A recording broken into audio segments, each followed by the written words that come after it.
Good afternoon, everybody, and welcome. It is 12 o'clock, so we'll go ahead and get started. Thank you all for joining us in conversation today. My name is Carolyn Suffren, and I'm a researcher in OBGYN at Johns Hopkins. I'm pleased to welcome you to this event, Dignity for Incarcerated Women, which is the second part of our series, centering the voices of formerly and currently incarcerated people and leaders in the movement, which is co-sponsored by From Prison Cells to PhDs, the Johns Hopkins Center for Public Health and Human Rights, the Johns Hopkins School of Medicine Center for Medical Humanities and Social Medicine, and other institutes at Johns Hopkins as well. The purpose of this series is to really center the voices of formerly incarcerated people in the criminal legal system reform movement. And as many of us on this webinar are researchers, this is really essential for the work for us to partner with formerly incarcerated people and centering their expertise. And so the purpose of this series is to recognize that and to learn from people who have been directly impacted and from the great work that they're doing. And relatedly, for those in the Johns Hopkins School of Public Health and other Johns Hopkins communities, to gain knowledge and to encourage and empower other impactful institutions within our orbit to have similar series. In terms of the series, we've already had our first lecture. You're all here today, which is wonderful. And we encourage you to join us for our third lecture on April 6th. And today's topic is dignity for incarcerated women. So as a brief introduction, there are over 226,000 women behind bars in the US. And that number keeps on growing, even as the number of men in the system has been declining. Yet women are often overlooked in discussions of criminal legal system reform or of healthcare access. And their gender-specific needs are either presumed to be interchangeable with men or neglected entirely. Our speakers today are experts in how to address this gap and advocate for the needs of incarcerated women, and it is my honor and privilege to introduce them. Our keynote speaker today is Topeka Sam, and she is the founder and executive director of Ladies of Hope Ministries. Dr. Zaria Davis is a P2P leadership facilitator, and Charlotte Garnes is a P2P mentor coordinator. I look forward to learning from all of you today. And with that, I'm going to turn it over to our keynote speaker.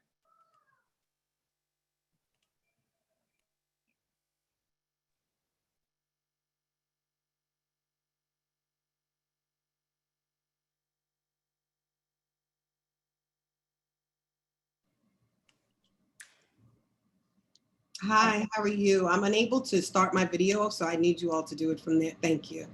Okay. Thank you so much.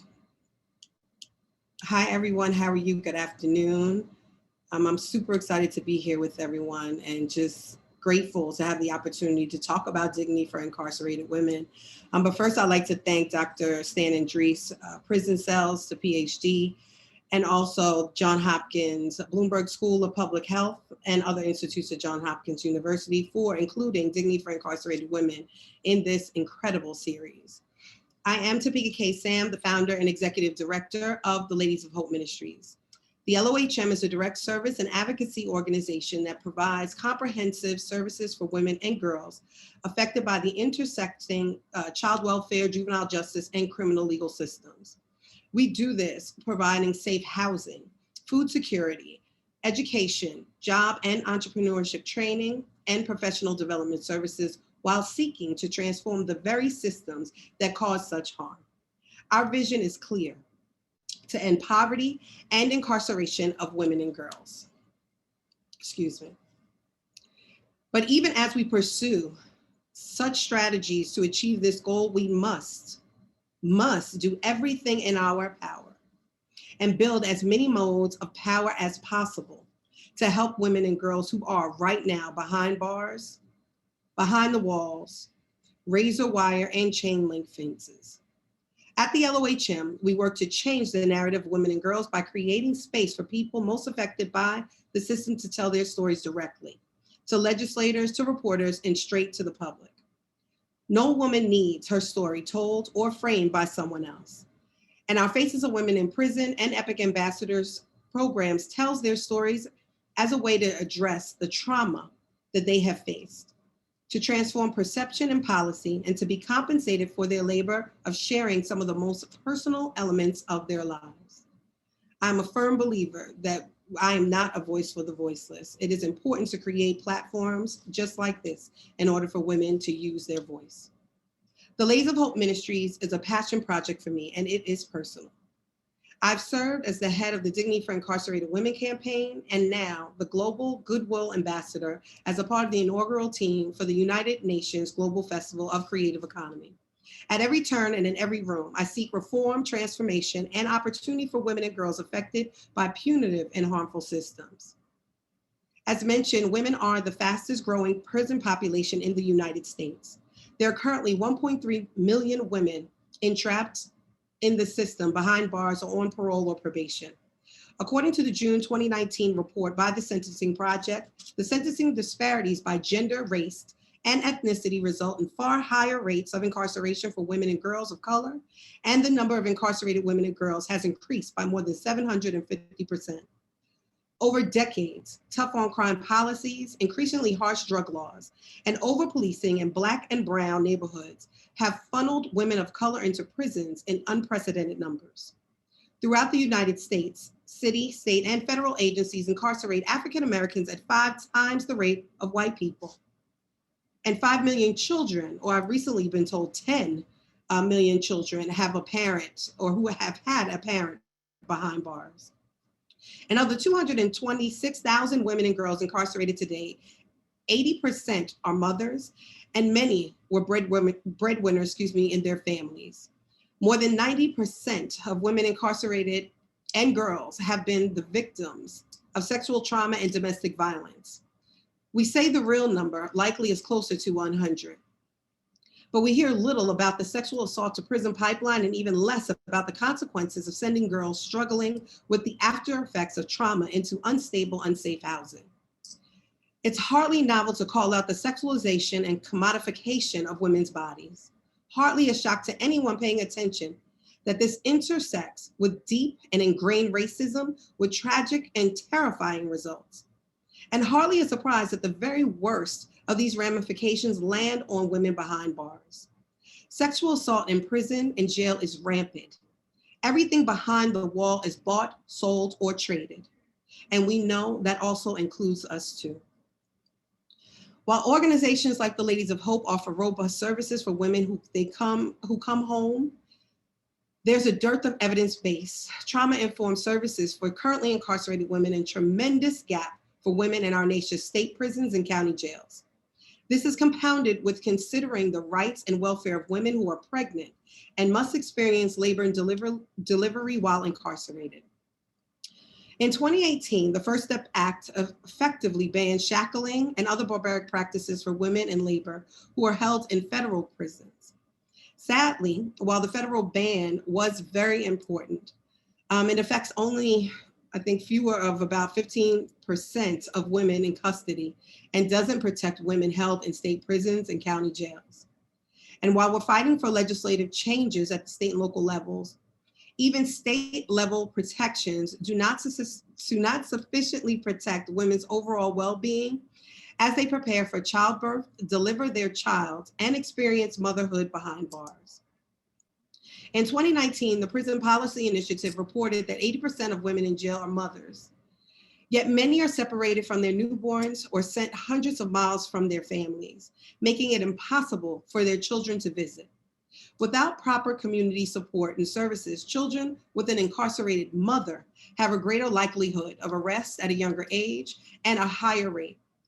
They also tend to suffer lifelong emotional harm as a result of the separation from their mother. Some states have long parenting and motherhood programming. For instance, New York State offers, where I'm from, an 8-week prenatal class along with 9-week parenting classes. At Bedford Hills Correctional Facility, Women's Prison, New York allows for mothers and children to remain together for, I believe, up to 1 year after birth before placing children with family members or in foster care until a mother's release. But while these programs offer meaningful preparation for motherhood and postpartum care and mother-child connection, they are woefully inadequate and fail to recognize the transformational moment that motherhood can represent. I personally believe if a woman can mother her child behind bars, then a woman can mother her child at home, in her community, as an alternative to incarceration. Babies do not belong behind bars. But I'm not joining you today just to tell you how destructive the criminal legal system is for women and girls. You probably do already know that. And someday I'll come back to tell you how we've transformed punitive structures into restorative alternatives that make all people safer and our communities work better together. But for now, I want to tell you about what can be done and what must be done for women inside right now. And to ask you to join us to work to pass legislation, to look to afford women more opportunities, again, around alternatives, decarceration. But we must also remember we have to change the conditions of confinement to make sure that they're more humane while we are also working on those additional efforts. And so a reflection of our humanity and a rejection of the policies that have treated us as a little more than just a rough commodity, that women as a baseline deserve dignity and respect in prisons and jails in this country. And so I mentioned earlier about the shackling of pregnant women has garnered a lot of attention and appropriate outrage, but it is often the shock to many who hear that incarcerated women are typically provided with a minimal number of pads and tampons. Can you believe that there are still states that a law is required for the provision of mental products for incarcerated people? And even in places where they've acknowledged the right to basic hygiene products, they are closely restricted and controlled by guards.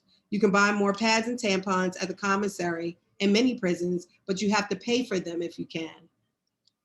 Women inside often resort to using makeshift products rather than beg for more than an unconcerned correctional officer or risk bleeding through their clothes. Officers, the system itself afford women little dignity, humanity, or compassion in a system that makes a person have to beg, borrow, or make their own products. Pads and tampons have become weaponized. They're withheld to get certain behavior, and they are doled out in whatever amounts and at the convenience of correctional staff. The health risks that people take to provide for themselves the most basic of products is incalculable. From toxic shock to infection to infertility, it is a dangerous game and not a price that anyone should have to pay. This is exactly why I decided to lead the Dignity for Incarcerated Women campaign at Cup 50, which is now Dream Corp Justice. When I was incarcerated, I had and was diagnosed with uterine fibroids and had my first surgery being placed in a black and white jumpsuit, handcuffed, shackled, and black box. So imagine handcuffed, shackled with a box so that I could not move, that connected from my feet all the way around my waist and my wrists. And just paraded from this county jail into the local hospital. I was also chained to the bed for this surgery with an officer in there who had to be present during the same time.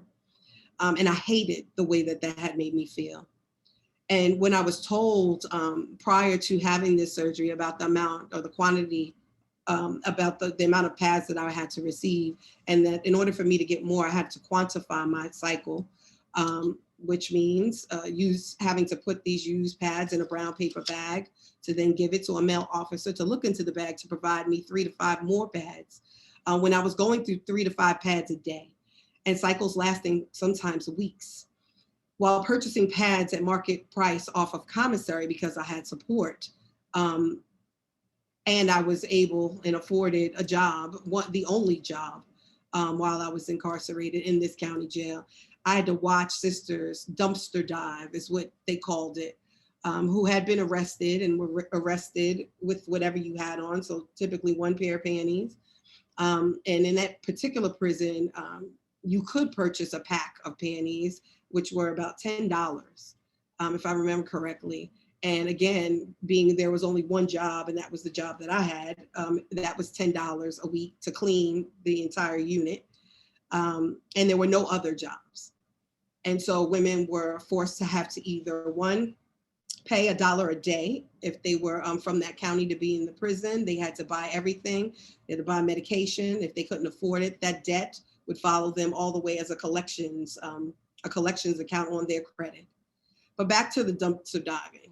So this was a huge bin, and they had to go in and pick out recyclable cotton panties and look for the ones that were less soiled. And I was able, and again, afforded because I had the support to purchase these packs of panties, but even me, I couldn't send them because if I did, they would have been lost in these dumpsters. And so I had to actually wash my panties out in the metal toilet. And that's what I had to do because half of the time the sink that was in our cell wasn't even working. Excuse me, it still upsets me after all this time. I knew I had to speak up regarding the injustices and the humiliation that I face and even others. And even today, women are still going through this in prisons and jails in this country. And this is why I'm being so graphic about this, so that you can truly understand the things that women are experiencing in our prisons and jails every single day. And this is not in other countries around the world. We're talking about right here in the United States, Virginia to be specific, which is where I was. I've seen women call their families and tell them not to come on visits. Why? Because that they were not allowed to have personal property, including hygiene products. Because when you had to go to visit, you would need to get strip searched, and that is humiliating. And so it tempered the joy of actually even having a visit. And so your strip search, you have to squat and cough. And even the irony in this one particular prison that I was in, these visits were behind a glass. So you didn't even have to touch someone, and they made you go through this anyway. Again, this speaks to the humiliation that people have to go through and the reality that plays out for us while we're incarcerated. Incarcerated people deserve the same dignity as any other human when it comes to managing a normal bodily function. States and counties must be made to provide essentials to those who are in their custody. And when we say, or I say, I speak of the leadership of other previously incarcerated women who have led passing dignity legislation in now over 15 states around the country. We're working every day to continue to pass dignity bills and similar legislation to change the conditions of confinement so that they are more humane. We are also pursuing novel solutions. Right now, we are building on our own experiences as formerly incarcerated women and what we know from evidence within the criminal justice system. With proper supports and training, women who give birth in prison are far less likely to return to prison after their release. And children born to incarcerated mothers can reach the same developmental milestones as their peers and thrive. We must acknowledge that our current system that has only recently banned shackling is starting from false premises and arriving at unnecessarily ineffective outcomes. Put simply, we can achieve wholly different results with relatively small changes in policy and practice. And we can see these results across multiple generations, breaking a cycle of poverty, trauma, criminalization, incarceration that has affected our communities for far too long. If our solution is novel, it is only because of the general attitudes and prejudices against women of color and their health and well-being. The LOHM promotes and proposes to offer the same level and quality of care as expected and sought by women who are not in prison. Train doulas to provide prenatal preparation, labor support, and postpartum care to ensure the mother's well-being and help support the mother-child bond. Doulas embody an approach and an attitude that can be transformative in prisons and jails. Birth doulas offer physical support and emotional support that can address labor and delivery comfort, labor progression, and address anxiety and concerns with medical interventions that may be different than a mother's initial child plan. They provide hands-on comfort measures like massaging touch, counter pressure, breathing techniques, and other holistic support. A doula's skilled hands and positioning tools can often help malpositioned baby find a way through the pelvis and into the birthing parent's arms. Doulas help mothers feel supported, easily the emotional experience of birth, and also helping to create space where hormones of labor can work at their best. This is especially critical in a carceral hospital or a setting that does not offer holistic supports or patient-centered elements like soft lighting or even basic privacy.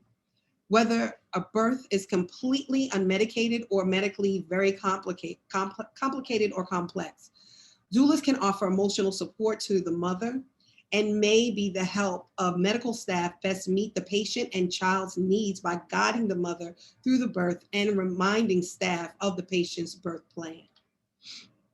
In a prison setting, there is no opportunity to receive support from your romantic partner, friend, or another family member, even the baby's grandmother. For these women, doulas can provide an essential connection to their humanity and a sense of community, compassion, and love. Doulas also serve as a bridge of communication between women and their providers, lifting them up to help them find their voices and advocate for the very best. I could talk about these interventions all afternoon, but the most powerful here is that a doula's approach embodies a way of thinking and attitude that could utterly transform how we treat women inside and how we think of women in general and what we offer women in terms of dignity and respect. I remember walking down the hall and seeing a pregnant sister, and it was my first time and the only time I had even thought that, wow, you know, there are women and pregnant women are being sent to prison. And all sorts of things had ran through my mind. And I remember stopping her and asking her, you know, what was her name? She just came in and how far along she was. And she was 7 months and she was very young. And she was scared and she was afraid, and she began to talk about her concerns around what would happen to her baby. And I was afraid for her too. The Ladies of Hope Ministries exists to end poverty and incarceration of women and girls. We do this work from every angle that we can conceive. The Dignity for Incarcerated Women Act and acts around the country has been and will always be a critical step to prevent some of the most egregious treatment inside and to help protect women's health. When it passes, and it's still being introduced and passed in many states around this country, we will continue to push legislation and build consensus around the right for women inside to receive prenatal care, birthing support, and postpartum services. We'll keep pushing for women, all women, to be released into restorative settings that allow for family relationships and healing. The model I envisioned is a true alternative to incarceration, allowing women who have caused harm to make amends for that harm, all while staying connected to their children and preparing to build a productive life. We know that this model will show just how effective it can be to provide women with comprehensive, human-centered supports. Excuse me, this has me so emotional. So I want to leave space for this incredible panel with my sisters who will share some of their lived experience, but also talk about, you know, solutions. And so I would like to thank you all for being here today. Super exciting to see how many people are wanting to learn and engage in what's necessary to learn and take the time out around dignity for incarcerated women, and for joining me in a vision for community level responses to trauma and harm. For far too long, women's needs, rights, and experiences have been overlooked, trod upon, and treated as an afterthought. No longer. Now that we know how casually barbaric and harmful our systems are, we must act, and we must act now. If we are to consider ourselves civilized, we must act as if we are to achieve the outcomes that most people claim that they want for themselves and for their families, a safer and more just world in which we can all thrive. We must realize that these steps do not negate the fact that we must think about alternatives to incarceration, decarceration, and other methods of healing harm other than warehousing people in cages and caves of darkness for a portion of their lives. Thank you so much. Wow. Thank you so much, Topeka, for those incredibly moving and infuriating, not because of you, but the experiences that you have endured. And you know, a lot for us to think about, and for participants to think of questions for our Q&A session. that will be coming up soon. For now, I want to turn now to hear remarks from our two panelists. And I want to start out by asking Zaria, if you could share with us what led you into the work that you're currently doing. Good afternoon, everyone. So glad to be here with you all.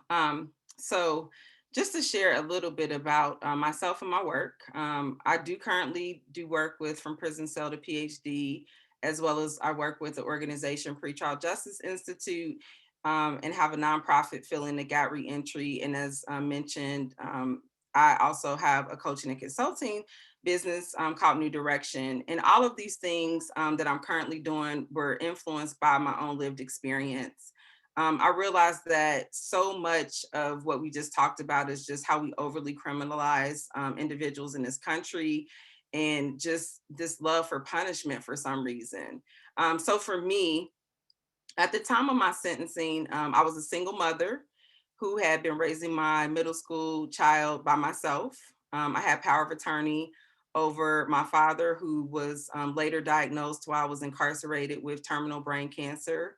I'm grateful that I did have a year with him after my release before he passed away. During my investigation and pretrial, I actually earned my doctoral degree. I was an adjunct professor and also working part-time. I was a taxpayer, contributing to my community. And yet, after saying everything that I just said, I was still sentenced to 24 months in federal prison, lost my license to practice social work at the time, as well as a lot of other things as it relates to consequences on the front end. And I always look back and wonder how my gender honestly impacted some of the decisions, as well as my lack of resources, if things would have been different in my case. So for me, when I got to prison, I was really focused on myself, because I honestly thought that my situation was like this isolated, unique incident. But what I learned as I met the women in the prison, that their stories were very similar to mine. And many of them have been incarcerated for conspiracy charges, just like I was. They were mothers, they were daughters, sisters, caregivers. And I just really felt like all these people do not need to be here. Like, there should be some alternatives to them being incarcerated. It was just interesting for me, because living in that system where I had to wear men's clothing, men's boots, being served food that was literally labeled not for human consumption, no educational programs that could be utilized once we came home, being placed so far away that my family was not able to bring my child to see me except for one time. And for some people, they don't see their children the entire time just because of resources and distance. The lack of counseling or any type of treatment for anybody that may be dealing with trauma. And I always tell people, prison itself is a traumatic experience, but so many come in with trauma already as a part of their lives. And being told that we could listen to a CD in a corner of a room and that would be considered counseling, it really was disturbing for me. And then in addition to that, people who came in with medication, not being able to get the medication that they needed. And initially, I remember I was told by pretrial, like, oh, you take in, I think, 10 days worth of medication. Well, they take that medication and you don't get it back. And what they normally say is you can just buy something on commissary. And oftentimes the medications that people need are not there. So I feel like, women who are going into the prison system are oftentimes victims before anything else. There's a lot of instability. There's, things that have happened in people's lives, lack of resources and opportunities, in addition to substance use and mental health issues, which we'll talk probably a little bit more about. But I realized that during my time that these different social factors, poverty, being Black, being brown, being a single mother, homelessness, all of these things contributed to our imprisonment. And I just really struggle with that. And so, as Topeka mentioned, just the high number of women who are mothers and have children inside, being one of them, there were multiple problems that existed that I noticed even with myself, as far as just even being able to maintain a relationship. I had a middle schooler. So, you know, a middle school is already hard enough, but to be in middle school with a parent incarcerated, you can only imagine what my child experienced. And then having those obstacles due to distance and just having to find alternative housing as well for her. My daughter, I was sentenced to 24 months and I did a year. My daughter lived in 4 different places, and I'm thankful for my family. But once my dad was diagnosed and rushed into emergency surgery for a brain tumor, it just changed her entire world. So there are other things that, you know, that we dealt with as far as transportation, economic resources that really impact the relationship with our children as well as with our families, because what people don't understand is, you know, it takes a toll on them as well, not just mentally and physically, but also financially. I'll just also add that I was actually housed in a unit with pregnant women. And the one thing that really concerned me, because I was a mother, is that they would get an apple and an extra milk, and that was supposed to be what was added to their nutritional, you know, needs for prenatal care. There was no education that was being done around childbirth, and oftentimes for some of the women, after they gave birth, they were right back in our unit just days later, like once their family picked up the child, or if someone else, you know, or social services got involved. So I just think that when we're talking about this issue and having this conversation, it's really important to understand just the impact that it has on not only the individual, but families. And then again, there's all these other issues that people come in with, like I mentioned, substance use, mental health issues, and just understanding that in all of these places, there's limited resources and services that are being provided inside as well as externally. And so I'm grateful that we have these organizations that are being developed. That's Topeka mentioned her organization, work I'm doing, the work Charlotte is doing, to really provide supports for women that are coming home. What I noticed a lot of times was there was limited educational and vocational programs to really contribute in people's reentry efforts. And because of that, you know, it created issues when they got home as far as getting connected with resources and services. And so my organizations deal with a lot of educational opportunities and just other things to assist women in their transition home. And so there are ways to deal with these problems and issues outside of it being so punitive. And I just feel like all of these experiences that I shared, coupled with my reentry experience, is what really led me to my work, which focuses in the areas of pretrial justice, leadership development, education, and then reentry support for women. Thank you so much, Zaria, for sharing that. And Charlotte, we would love to hear from you about your work and what led you to the great work that you're doing today. Hi, thank you, Dr. Suffren, and thank you, Johns Hopkins. Thank you, Stan. Thank you, everyone, for this amazing opportunity. For me, when I entered into the criminal justice system, I was a licensed mental health therapist, a licensed professional counselor, and a clinical addiction specialist for the states of North Carolina and Virginia. I was 2 classes away from a PhD in counseling and psychology, and I was also a homeowner and a taxpayer. Excuse me.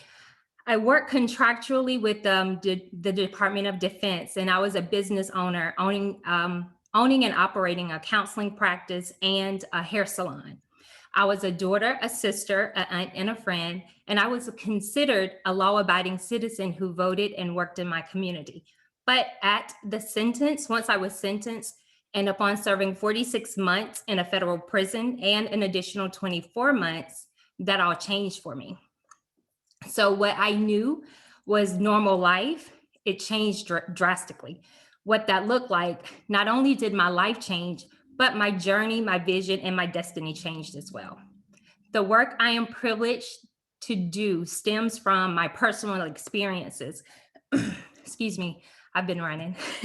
My personal experiences while incarcerated, and it is coupled with the voices and the experiences that I shared with my beautiful sisters I was blessed to meet along the way while in transit or at the federal prison in Marianna, Florida.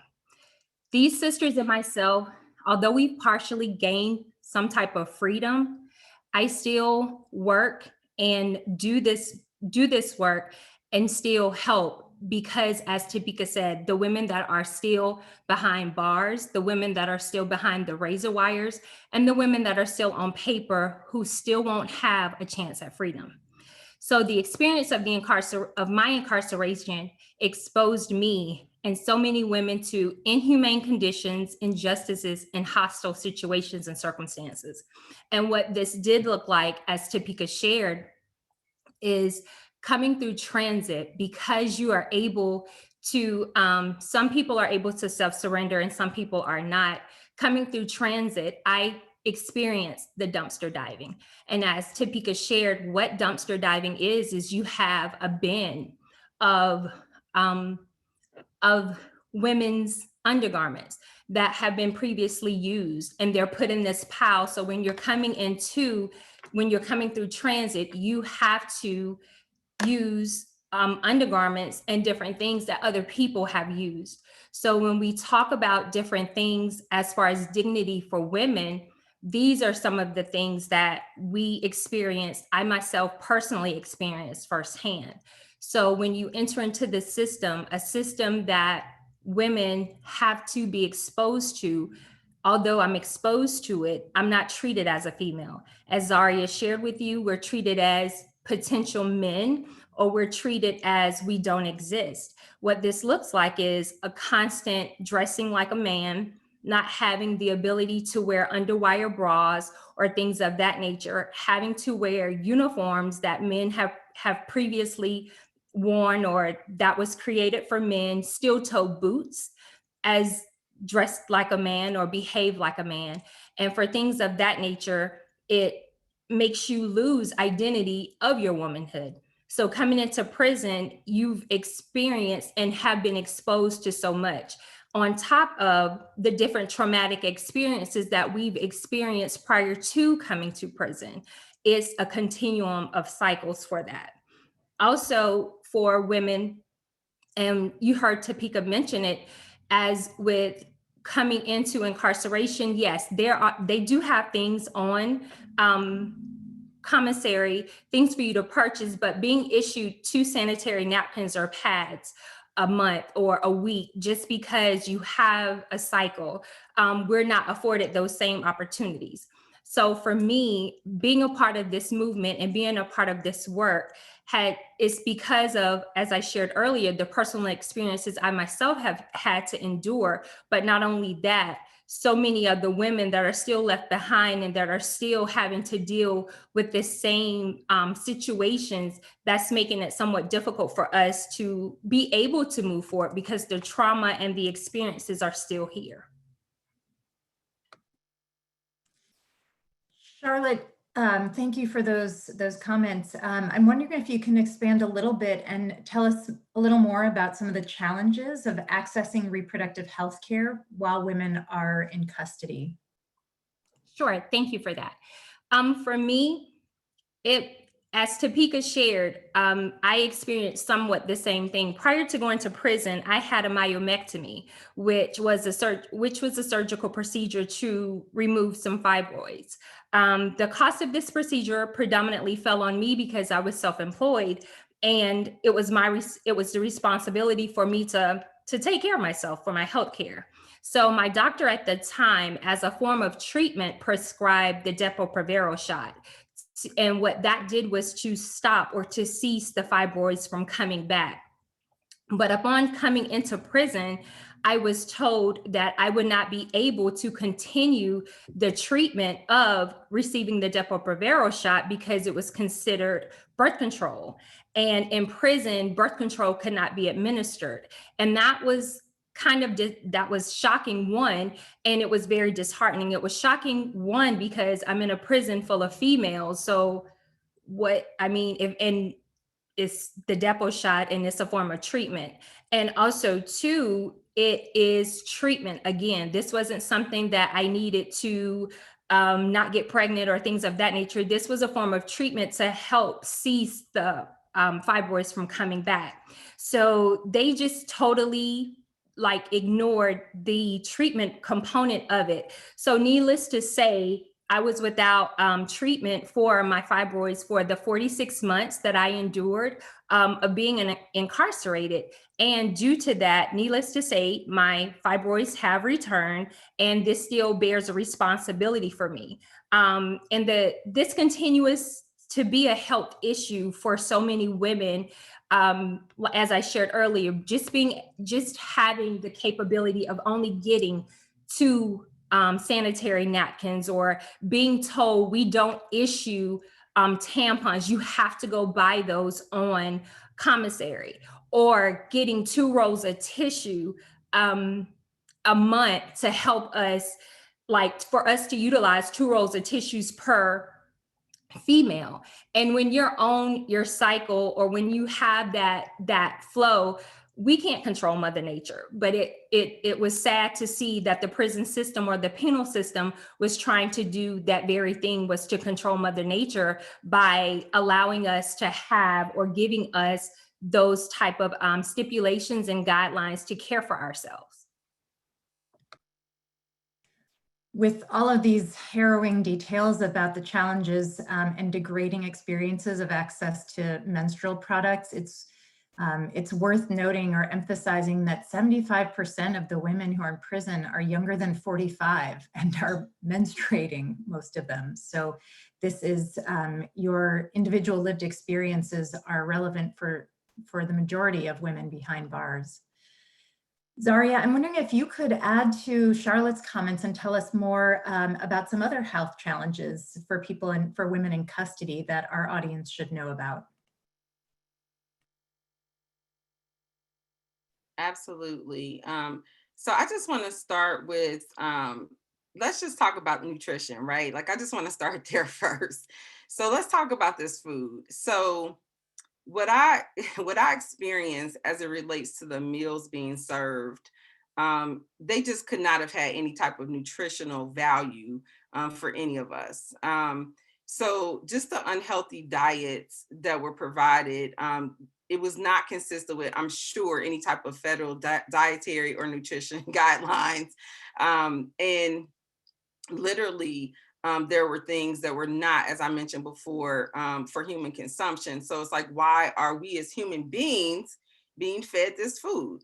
Diets for women, I think, should look differently. Like, the meals should look differently, because you have women who have like vitamin D deficiencies, like I did. I went in with a prescription for vitamin D, and they took that from me, and they told me I would have to purchase multivitamins on where? Commissary, as I already mentioned. So, there should be things that provide calcium, provide vitamin D, just looking at the health needs of women who are maturing and growing as in age. And the problem with that is, when you tell people to purchase things on commissary, I made $8 a month when I was incarcerated, $8. So when you're talking about purchasing things, if a person only has the money that they make working a job on the compound, like, that means there's no phone call to their family. That means that they're not being able to get other things. So, Charlotte mentioned, as far as the tampons, having to purchase those as well. Like, I saw things that I just should not have seen when it came to women on their cycle. Like, it just should have never happened. And so people, unfortunately, have to get really creative in those spaces. But what I want to say is that all of these things play into like our psyche, right? So all of the things that we're talking about have an effect on our mental health. And so, as we mentioned, people come in oftentimes already traumatized. The pretrial experience, the investigate, all of the things you go through on the front end before you even step foot on prison is traumatic, right? But then add to any other situations that a person may have gone through in their lifetime that may be contributing to where they are. Mental health is a serious concern, and sadly, the system is just not set up to really provide that for the women. As I mentioned, I was a mother going in, so watching these young women who are having babies and being removed from their babies, not having any type of postnatal care, and just what they experienced in that space. There again was just the lack of education and support. There were groups that were set up through our like counseling department, but they were like a booklet, and you kind of like go through the book and you answer the questions, but no real deep dives as far as like what was really holding people back, what got people into the spaces that they were in, that even landed them in these facilities to begin with. And I think that when we're talking about this lack of mental health, when we're talking about not really understanding, you know, the different needs and issues of women who are in there, you know, we're really doing a disservice to everyone. And then the expectation is that these women are supposed to come home, be productive citizens, get their children back, be healthy, find housing, you know, get a job, be, you know, just be this awesome citizen all around. And yet there's still no treatment. There's still nothing to address the barriers that oftentimes got them there to begin with. So I think that, so when we look at, you know, like mental health and just the physical health issue, we have to really think of like how this is impacting people overall. I would see people who oftentimes would either, I tell people it's like a mixed bag. So you have people who needed treatment, who didn't get it, or if people complained so much, they often were over medicated, just I think for people to shut them up, right? And so I just think that the fact that there's no therapy connected to that. So if they say somebody has like a psychiatric diagnosis, they're like, okay, well, we'll give them this medication, but there's no treatment. There's no way to actually address the situation. They're not seeing a psychiatrist. They're not seeing any, you know, professionals that are really addressing that issue. So again, women come home with trauma, and it's layers of trauma. The other things that we are thinking about when we talk about this is like some of the preventative health types of things that people need. We talk about reproductive health, but another area that I know a lot about as far as just with the women in my age range is menopause. And so there's nothing in place when women are going through that. There are certain symptoms and, you know, just things that women experience when they're going through that. And it's not being addressed. When I was incarcerated, there were a number of women in my facility that were diagnosed with cancer. And it was bad because it got to the point where they were so far along in their diagnosis before they actually was seen by a physician outside of the facility. So these women were really, really ill. And it was just go take a vitamin, go get something off a commissary, but they really needed treatment. They needed to be treated. And because there were a lot of the preventative pieces missing from that, oftentimes people were not diagnosed in a timely manner to get the services that they needed from a health perspective. So I think that, you know, when we're looking at this and we look at, you know, just what women are in need of, I just don't think they need to be there. But, you know, if we're going to have people in these facilities, we need to make sure that we are providing adequate health and mental health services for those women. Thank you for lifting up the mental health concerns and the trauma as well. And I'm wondering if we could have our keynote speaker, Topeka, chime in for a moment about some legislation in New York State related to mental health care. Absolutely. Thank you for that. And I'm so happy, Dr. Zaria, that you mentioned about the mental health of women, because as we know, it's reported, I believe 95% of all women who are incarcerated suffer some type of mental health issue, ranging from, you know, simple anxiety, depression, all the way to something more severe like schizophrenia. But there is a bill that was introduced here in New York, the post-traumatic prison disorder. And it is the Shawana Vaughn bill. I will get the number before this ends and make sure that I put it in the chat so people can look it up and see how they can support it and potentially want to work with us to get it replicated around the country. But what the bill does is when a person is first incarcerated, it automatically will have a person assessed for what type of mental health issues, if any, or diagnosis, that they have. And then once they're diagnosed, they would make sure they get the type of treatment that's necessary for them throughout their incarceration, and then connect them to a continuum of care once they're released, to community-based organizations like LOHM that will help to provide that for them. Additionally, they're training the staff and correctional officers, medical staff, and others on trauma-informed care and different trauma treatments for people who have been or who are incarcerated, because we do know that, you know, many people come into prison with PTSD, but then others leave because of the stress of prison, you know, myself included. And so to see a bill like this that is specifically looking to address the mental health of people who are incarcerated is phenomenal. I believe Kimberly Haven has already put the information on the bill through Silent Cry in the chat. So thank you. Thank you for sharing that. It's great to hear about all the advocacy and legislation potential moving forward. Charlotte, we've heard a little bit about some of the things affecting pregnant incarcerated folks and the lack of dignity they experience, especially when being shackled in childbirth. And I'm wondering if you can share with us a little bit more about the experiences and the care facing incarcerated pregnant folks. For me, I wasn't pregnant while I was incarcerated, but as Zaria shared, along like herself with me, I witnessed so much. And coming in as a professional, as a mental health therapist, I was blessed to see and to observe and to connect with so many of the different women. As it was shared, when the women come in who are pregnant, they are immediately put into a different jumpsuit or something more comfortable, I would say. But as far as the food, it was, as she shared, an additional bag of a peanut butter and jelly sandwich, or some bread, or a piece of fruit and some milk. But the sad part, most importantly, is the mental health or the lack thereof.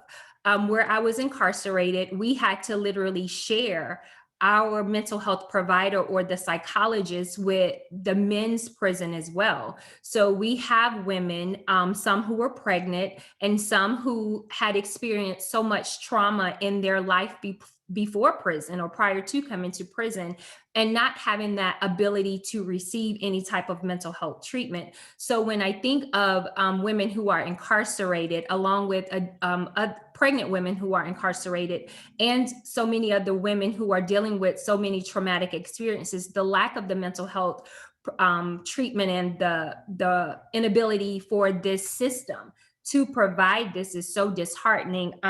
For example, when as a woman, we already are considered emotional, and we already have so many hormones that are going on. So when you have the pregnancy into play, there's no preparation, there's no mental health services, or no counseling, or no form of assistance or support provided for women to process. When you have this baby, you are going to have to turn this baby over to someone else. You won't be able to mother this child, or you won't be able to hold this child for so long. And there were some programs that some women were eligible to be a part of, and they were like the MENT program, but not every woman had that, or not every prison had that availability for women to participate in that, especially for me coming through transit to where I was able to see so much in these different holding facilities. These services were not readily available. So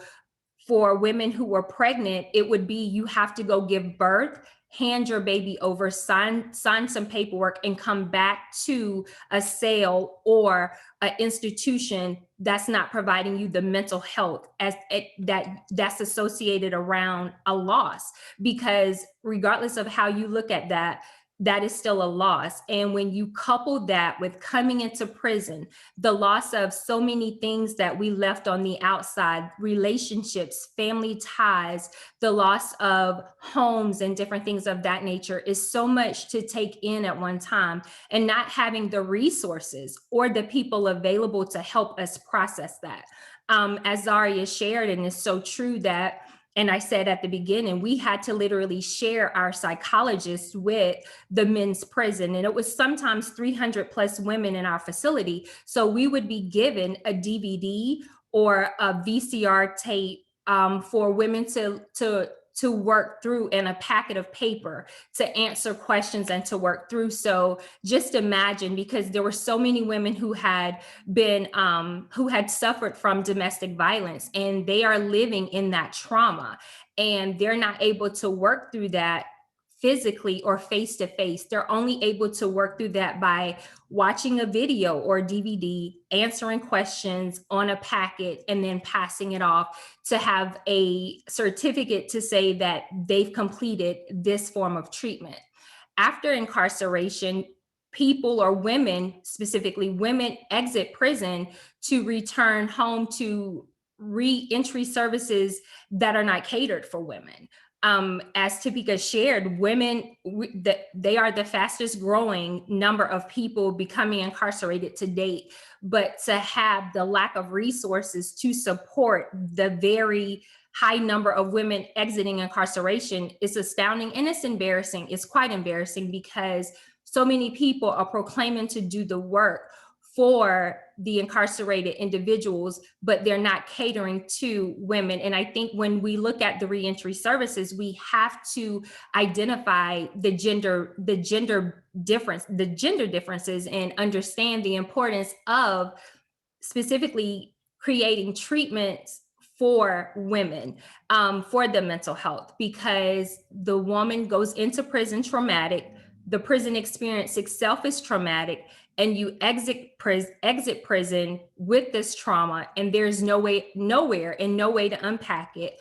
And then you're asking me to come back into society and in the community, to be a mom, to be a sister, to be a worker, to be an employer or an employee, to pay taxes, and then all at the same time to literally fight for my rights. I'm still having to fight for my rights to have my citizenship fully restored. So when you couple this along of being a woman, is traumatic, and it's so much because there aren't too many services that are catered for women. So to answer your question, Ms. Carolyn, it is specifically when you think of pregnant women who are incarcerated, literally seeing the lack of physical health or physical support for them, and the mental health aspect of it. It was disheartening and alarming, because you would think the mental health would take precedence with so much that the woman had experienced prior to coming into prison. Thank you so much. We do have time for some Q&A discussion. The event goes until 1:15. But before we move to ask some of the excellent questions from our audience members, I just want to have one final question for Zaria, and that is, we've heard a lot about some of the gender-specific unique challenges that women have when they return to their communities. Can you share a little bit about some of the strategies to support them in gender-specific ways unique to those challenges as they re-enter? Absolutely. So you have 3 people right here on the panel that are working specifically with women who are returning home. And so what we've learned through research is that a quarter of the women who are released from prison oftentimes get violated within that first 6 months. So it's critical that we connect the women with resources and services to really assist in their reentry efforts. And so as Topeka mentioned, her organization, I know if there's some other people in the audience who are leading some amazing organizations throughout the country that are specifically working to address the needs of women. Charlotte and I have been working together. We both came home about 4 years ago. And so we've been working together pretty closely not knowing each other before this experience. And so she has an organization, Reinforce, which really focuses on the workforce development piece, because a lot of times what we don't realize is that we expect people to go out and get jobs, but as Charlotte mentioned, there's so many other barriers that they're dealing with. And so with her organization, she not only looks at like employment opportunities, but also looking at some of those barriers to them getting employment. I've been fortunate that I have an organization here in Ohio that works with women that are coming home as well. And my focus is around health and healing, but also access to higher education. We partner with From Prison Cell to PhD to host the P2P program here in Ohio.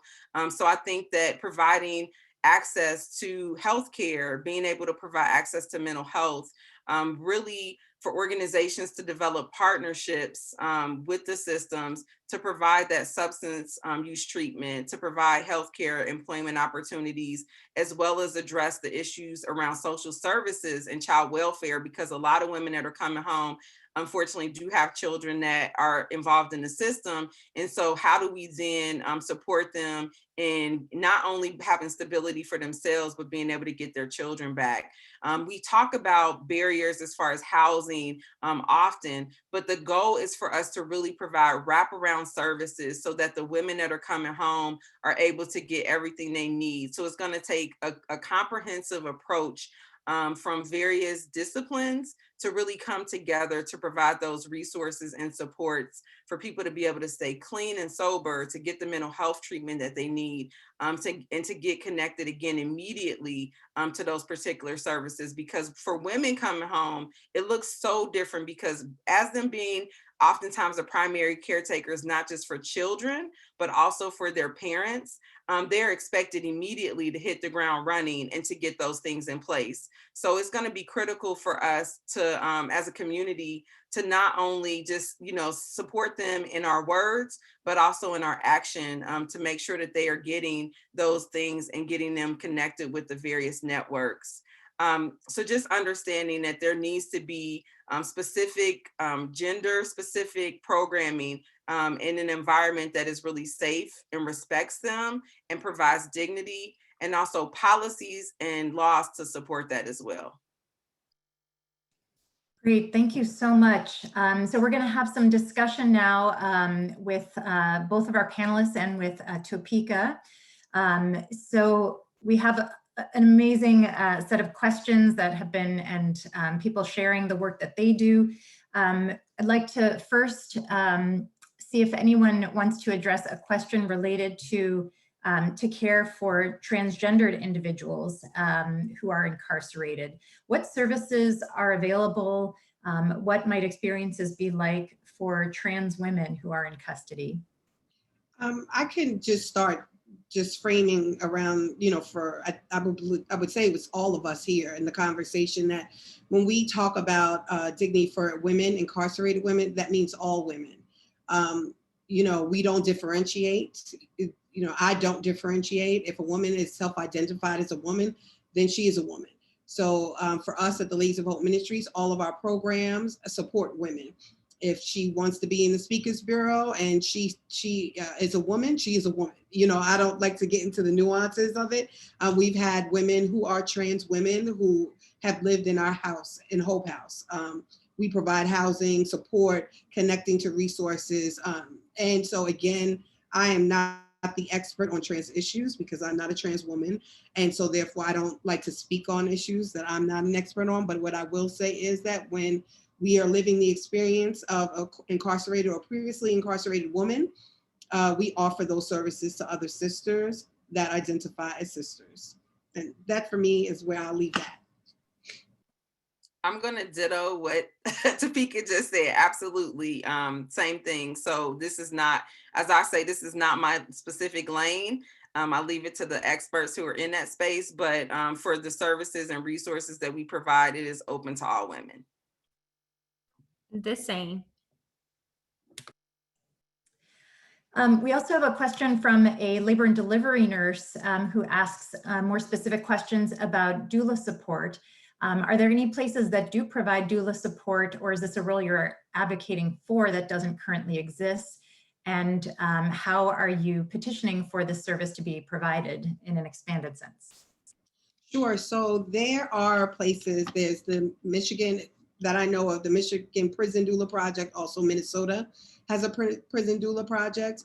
What's different about the project that we're rolling out is that we are going to be training women who are presently incarcerated and women who are previously incarcerated and or impacted by violence to become birth doulas and also death doulas. Often, you know, it's nice to have people coming into prison to help, but when you are living there with the sister who's pregnant or is suffering and moving into her next stage, that is critical to have someone there every single day, step along the way. It also provides an opportunity for a new career choice for women who are actually leaving incarceration as well. We are partnering with United Healthcare to do this program. We'll have a first cohort launching around May for 50. So, you know, please go to the website and just leave us your information so we can get the information out to you.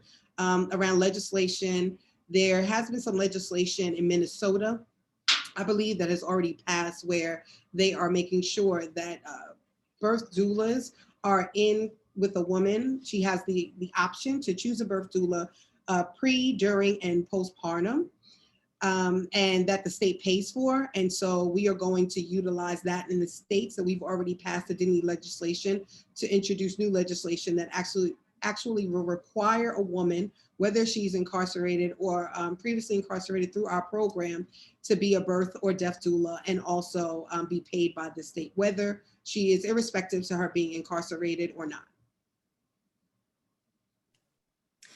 Thank you for sharing that. Wanted to also highlight a question for Charlotte and Zaria. An anonymous attendee asks about any issues with being relicensed when you return to your community. The person who asked the question has an incarcerated student right now who is a licensed clinical social worker, is hoping to find some mentorship. But I think that question also highlights some of the challenges of employment after incarceration. And if you can speak to any of that, especially as it might relate to women and your experiences.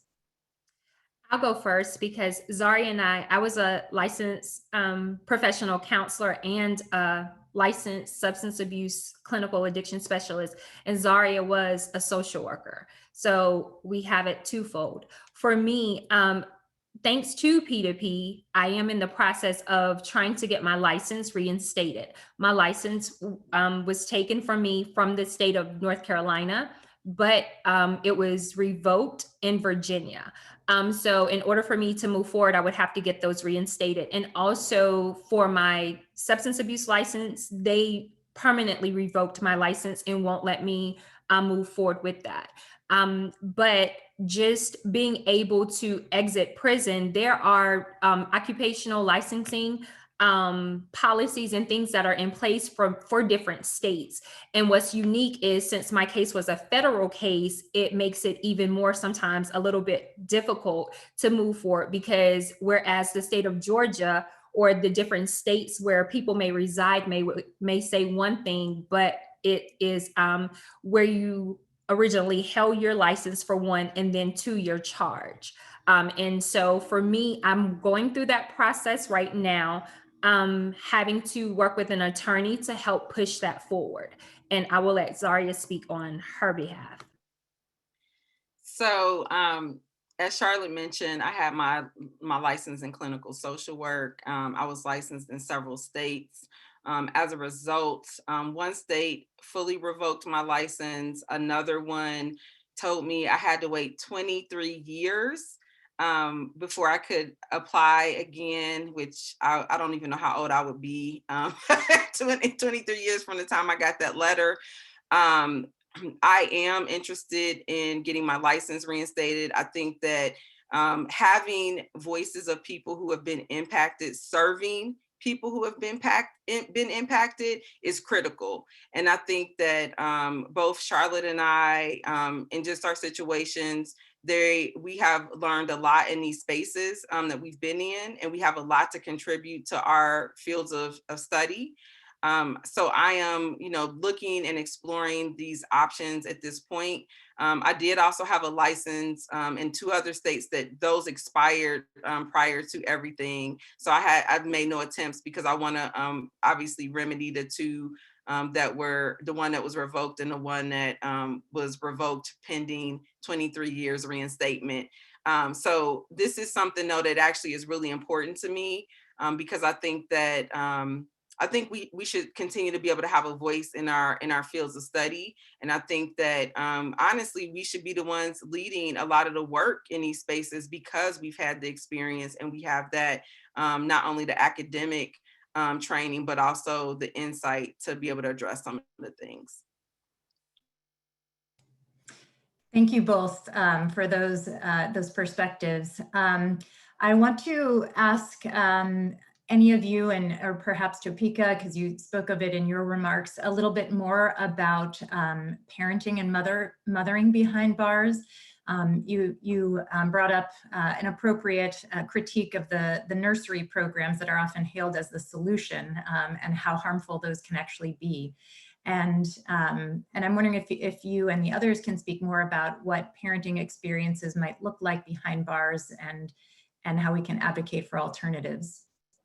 Sure. Well, I would cede this to either Zari or Charlotte if either one of you are mothers and we're a mother behind bars. I can talk based on the remarks that I made and just that, as an aunt to, a niece who my brother is the primary caregiver of his daughter. So I had a specific role in her life and how that was very difficult, having to pay for phone calls and having to deal with, visitation I was in 5 different prisons in 1, 2, 3 different states in the country. So, not being able to see her because she was much younger and, traveling all over. So the mothers were going through the same thing.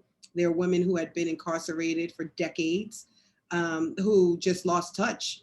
And it wasn't of any wanting of them, but often you have grandparents who are home who end up now taking the children so they don't have to go into foster care. And oftentimes they're on a fixed income and they have to choose whether or not they're able to take care of those children or help you who's incarcerated. So often that's where the breaks happen. I saw some comments in the chat around where people are losing custody depending on the state based on, if you're incarcerated in 2 years. In certain states, some states even 1 year, automatic, you lose the custody of your children and then children end up in foster care. And then that's another system that's actually, again, intersecting with the criminal legal system.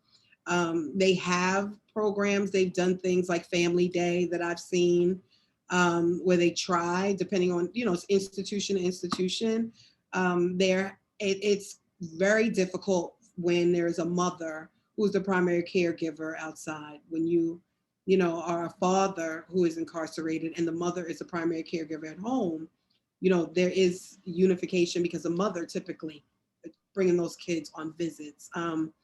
So that's what I would say, around there. And then when I talked about in the remarks just about the disconnecting of families and how that actually harms children, because women being the primary caregivers, if a child loses their mother, it opens them up to being vulnerable, to being impacted by the system, and actually being victims of violence, sexual trauma and violence, irrespective to gender of the child.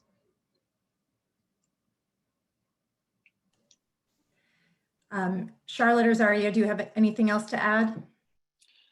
I want to just say, I'm going to go back even further, right? Like when I think about the number of people that are currently in our prisons and the number of women, I just really think that the way women are being targeted within our system and how women are being used within this system and being criminalized and placed in prison is a problem in itself, right? So like, even when we talk about parenting, I think that, I look at just different people that I met along the way. And I just kept thinking like, they could have been home, like when I hear their stories, I'm like, these people could have been home still raising their children, but still having consequences. I'm not saying that there shouldn't be consequences, right? But like, why do they have to be so just so harsh at times. And I think that we have to figure out a way where our system is more restorative, just in general, when we're talking about people and families. I, as a mother, I think that I tried to be as creative as possible to continue to engage my child. But I think that the challenge is when you're over 500 miles away, there's only so much engagement that you can really have on a 15-minute phone call. So I just want to say that we have to start thinking like beyond just like what we see right now, and think about what are some other alternatives to what we're doing within this system as it relates to these mothers. Thank you so much. We are coming to the close of our time together, and I want to just ask each of you to offer some final remarks for our audience. Charlotte. Thank you for that. And thank you everyone for being here. But I just wanted to take away or share with you what I've learned. And what I've learned is that although the prison time may be over and I may be off of paper, the debt is never paid for me. The debt will never be paid. The system and some of the people of the system, and when I say that, I mean the communities, even some where we reside, are so unforgiving. And it continues to be a system and a community of oppression, unfairness, inhumane, and injustices. And this is what we live with every day, although our time on paper is over. Zaria, do you have any final remarks to share? Yes, I want to thank everyone for just being here today. Similar to what Charlotte said, I think that we have to come to a point where people are free, that they are able to live their lives and be able to raise their children, volunteer at their children's schools, have life insurance, be able to have a credit card to travel. We have to start really addressing some of these barriers in general to what a criminal legal past reflects in what we see as it relates to collateral consequences. We have to really look at a more restorative approach, as I mentioned earlier, and it's important for us to have more collaborative types of conversations like this, so that we can bring people together and start really working on the changes that we want to see. And bringing people into the table who have the lived experience and have the voice to lead the change that we're talking about. Thank you. Topeka? Yes, well, first, thank you so much, Carolyn, for being an incredible moderator and helping the flow of this conversation. And thank you, Charlotte and Dr. Davis, for your brilliance and adding to the conversation. I mean, I would just say, again, we've all shared so much. Oh, and Kimberly, you've been doing awesome in that chat. We have all shared so much, right? The traumatic experiences that, as Charlotte so eloquently said, we have prior to going to prison. Then when we're in prison, they're compounded, and then we're released and have more trauma. And then the traumas that we face from communities and the additional systems based on, being ostracized and isolated, really, even from each other. The work that we do in this, it creates a lot of dissension within this work, which is just really, really sad and unfortunate. But it's the trauma that is not being healed. I mean, what I would say is that, again, we are working to change these conditions of confinement. We talked about wanting to implore people to think through more opportunities for dignity for incarcerated women. However, we need to decarcerate. We need to find alternatives to incarceration. And we need to begin to create more just systems that actually can help to heal people and make them whole again while having people be accountable. I truly don't feel that there should be any woman or girl in prison or jail. I just don't believe that. All of the women that I met, even some of those who were convicted of crimes that may have been more colorful than mine, is the way that I'll say it. Those sisters may have needed a timeout, but they don't need to be locked away in a cell. I also believe that you can't heal people in darkness, right? Darkness begets darkness, light begets light. And being in prison, it's amazing as I look at all of the light that both Zaria and Charlotte are radiating. It's amazing the things that we've shared to come out and be able to radiate. but many people cannot do that. It is traumatic, it is harsh, it is punitive, and it does not help. We know the system it has worked to do what it was supposed to do: marginalize communities, create additional poverty, and make people continue to just have it perpetuate racism within our country. But if we're going to truly make change, we have to develop a system that is not going to continue to perpetuate that. And so I ask everyone to start to think more boldly in how we're doing that, and understand we cannot do one without the other. We have to do both. So. Absolutely. Those are powerful words to end on. And I want to thank everyone for attending. I wish I had time to read all of the comments about the light that the three of you have brought to this conversation today. So I just want to thank you with the deepest gratitude for sharing your expertise and your lived experiences. And we've had a lot of points of action and next steps that people can take. We will be sharing with all of you the conversation and the resources from the chat box. So stay tuned for that. Thank you all so much again, and especially to our panelists and our speaker. And we will see you all again for our next event. Take care and have a good afternoon, everyone.